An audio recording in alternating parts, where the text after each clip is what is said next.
What's up? I'm Trent Windsor, and welcome to my genre guide to math rock. To start things off, let's just get a basic definition of what math rock really is. I would like to preface this by saying it's not dice. I searched Tumblr for math rock and I just got a bunch of pictures of dice, math rocks. Math rock is a genre of music with generally classic rock instrumentation. The two core elements are drums and guitar. And then everything else is kind of an add-on. You can add on bass, another guitar, you can throw in a vocalist. Vocalists are majorly optional.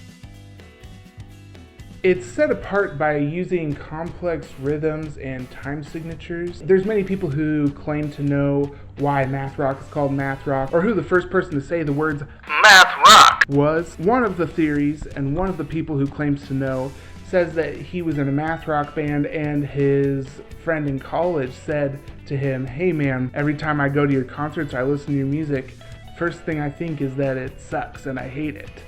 But then I pull out the calculator and I do some math and I like it again." The music being complicated and sometimes hard to understand is not the only reason it's called math rock. There is some math involved. And in order to tell us a little bit about where the math comes in, I've asked my dad, who's a math professor and who also plays the drums, to teach us a little bit about where the math is in math rock. Hi, my name's Matthew Windsor, Dr. Windsor to my students. I am a math professor. Of course, my most important job is that I'm Trent's dad. Now, some of you may say that I have not done a good job because he's crazy. I've heard a lot of mathy things in my career, and math rock was definitely not on the top of my list. In fact, I thought he was just making it up. So then when he played some for me, they weren't saying Pythagoras, Pythagoras. They weren't doing that. That was kind of what I was expecting. But what they were doing, it sounded like one instrument was doing its own thing, and then below it, another instrument or the singer was doing another thing, and it didn't seem like it all jived together, but then it would come together. It's almost like two different songs, and then it would come back together. In a previous life, I was a drummer, and my band director, Mr. Craig, taught me about a hemiola, a round beat in a square meter. With my right hand, I was doing eighth notes, but with my left hand, I was doing triplets. And so the left hand and the right hand seemingly weren't jiving together, but they would meet up ever so often. Well, let's think about math for a second. I know you're like, oh gosh, math, no. But it'll be okay. I only do a little bit of math here. As I was thinking about math rock, I started thinking about common denominators. You're like, not fractions, no. Yes, fractions. And so I've got this picture here. I'm assuming this is a measure. Let's say I want someone to be playing 3 beats in a measure. I want the other person to be playing 4 beats in a measure. How can we do this at the same time without being totally messed up? And with them being able to meet at the end of the measure, at the beginning of the measure, wherever they're going to meet, they need to meet. So what we can do is we can put 12 beats in a measure. So notice this, if we want to get 4 beats out of it, we're going to play every 3 12th notes. If I only want to get 3 beats out of the measure, we're going to go every 4 12th notes. Okay, these are called equivalent fractions for you who are playing along in the math world and cheering because you miss fractions as much as you miss Miss Smith, your 3rd grade teacher. And I think this is what's going on in this math rock, is they're in one measure, they're putting in some common denominator. I want someone to do 4 beats in a measure. I want my bassist to do 3 beats in a measure. So what we're going to do is we're going to have 12 beats in a measure, and then we're going to write the song so that the lead guitar is going to be doing 4 beats in a measure, the bassist is doing 3 beats in a measure. But every 12 beats, they're going to come back together. I just think it's great that there's more math out in the world. And here's a use for common denominators. You just thought that it was just to be in pain in 4th and 5th grade and 6th grade and 7th grade and 8th grade and maybe even some in 9th grade. But it wasn't. It was so that we could produce math rock. Now, it's hard to say who exactly was the first person to use complex rhythms in their music. Before math rock guys were doing it, there were prog rock guys that were throwing in these weird, complex rhythms and chord progressions. And before prog rockers were doing it, There was jazz, and the jazz people were just going crazy with the rhythms and the time signatures and the chord progressions, freeform jazz. Now you must acquire a taste for freeform jazz. But even before jazz, people in classical orchestral music were writing ballets and operas that had plenty of complex time signatures, complex rhythms, and complex themes. And honestly, who knows who was doing it before them? You know, maybe the cavemen banging rocks together were getting pretty crafty with their rhythms. I don't know. One place that people seem to point to when they're talking about where math entered rock is in the 80s in the punk rock scene.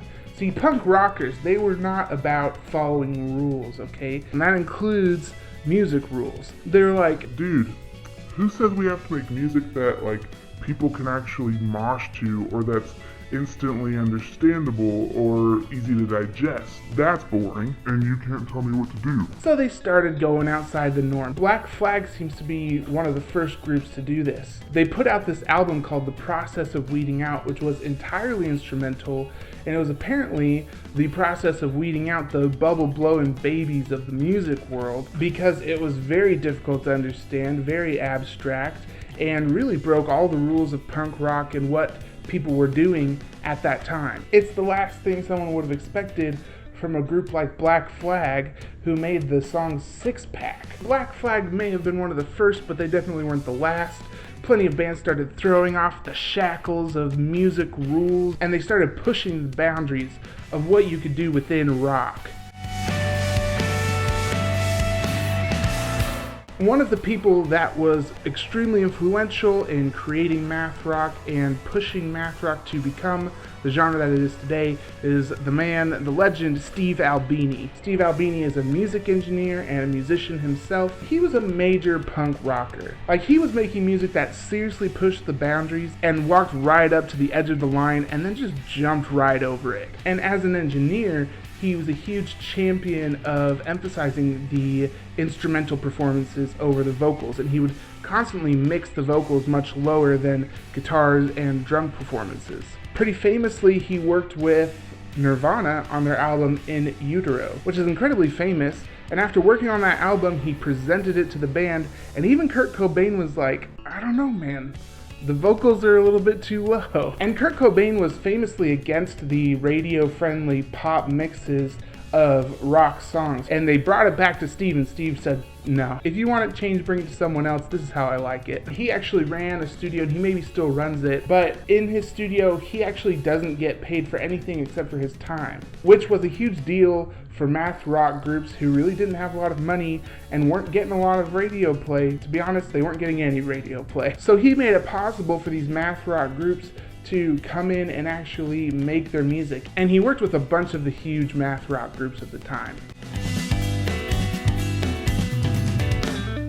Moving back into the history of math rock, we move into the 90s, and math rock becomes incredibly influential and popular in the great state of Ohio. For some reason at this university, Oberlin University, math rock was like huge, and Oberlin was like the epicenter of the math rock contagion. Oberlin was the Wuhan of math rock. And so then the Midwest emo scene just became riddled with math rock. A big part of that is thanks to these two guys, Tim and Mike Kinsella. They were brothers. Oh my God, they were brothers. And both of them were in some incredibly influential math rock bands. They would just join a group and then make one album and then move on and then make another album with another group and then move to a different place and then join another group and get back together with their old bandmates and make the same group but with a different name. They were in such influential groups as Cap'n Jazz, Owls, American Football, Joan of Arc, and all of these bands had a huge influence. The band Owls specifically seemed to kick off the trend of finger-tapped guitar runs. You know that part on the Guitar Hero guitar that's like flat, but you can like touch it on the notes that are transparent, and you don't have to strum, you just tap it? Well, you can do that on a real guitar, where you tap the string hard enough it plays a note. And these finger-tap melodies can be very clean, very light, and very complex because you don't have to worry about the strumming part, you can just tap away. This leads into the math rock of today. In the early 2000s, it really exploded outside of the Midwest, and now it's all over the world. This is a website that I will link below. But it's called The World of Math, and you can run your mouse over any country and see just how many math rock bands there are in this country. And so as you can see from any of the green countries, math rock is all over the world. There's bands in Niger, there's bands in Pakistan. In America alone, there's 647, which is to be expected because that's where it started. But you even go into Europe, Russia, China, India, there's math rock bands everywhere. And math rock has gone a lot of different directions. There's a lot of different styles of math rock. You can get very noodly with it and be purely instrumental. There are some bands that really stuck with the Midwest emo thing. Math rock groups that get very emotional with their music and are very introspective. There are groups that have really taken math rock in the hard rock metal direction. There's also a lot of bands that have thrown in an experimental or an electronic aspect to their math rock, and I'm really just scraping the surface here. As you saw on the math rock map, there's a bajillion bands, and every single one has put their own spin on math rock. As a final thought, I think it's worth mentioning that math rock requires a lot of dedication. From the start, it was a very niche genre. Many of the classic albums of math rock were released independently, and they were all released in the era before digital streaming platforms were available. So a lot of these albums that were fundamental to the forming of math rock are not on streaming services. You have to get a physical copy or hope that somebody has uploaded them to YouTube. It definitely requires some time and patience to understand the roots of math rock and to understand what makes the genre. And then you go and you find which part of math rock you enjoy, and you can dive further down that lane. This leads to a lot of artists that are extremely dedicated to the craft. You can't just poop out a math rock song. It really does take time, dedication, understanding of music, and it also leads to some very dedicated fans and purists.